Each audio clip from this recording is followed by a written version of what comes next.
Orain dela ja 2 urte turistek edo eskaera bazuten edo Santa Maria Eliza ikusi nahi zutela eta parrokin dabiltzan edo bolondres guztiek edo beraiek edo egin zuten irikitzearena.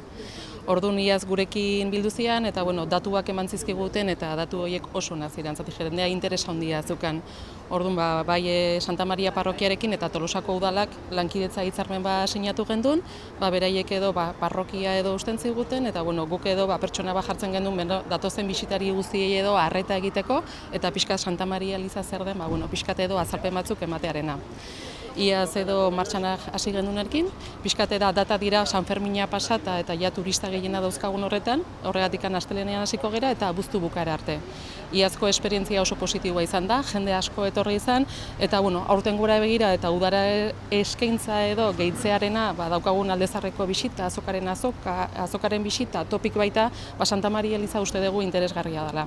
Orduan aurten, bisitari eta Tolosarrei nire gonbidatuko nieke jakiteko zertan gure ondarea, ez da Nerea. Nerea egongo da, berak edo historiagilea da, eta interes handia dauka, eskarmentu handikoa da, eta berai edo datuzten bisitari eta herritar guztiei arreta egingo die, eta dituzten zalantzak eta guztiak berak azalduko ditu. Niretzako ore dela, historiari bezala hemen Santa Maria jendeari irekitzea eta bertako historia azaltzea.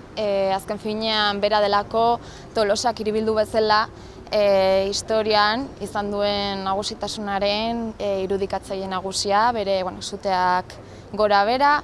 Ez daztu behar Tolosa bera azken finean Gipuzkoako burujabetza ere izan dela, nik uste dut hori Tolosarrek harrotasunez hartu beharreko kontua dela.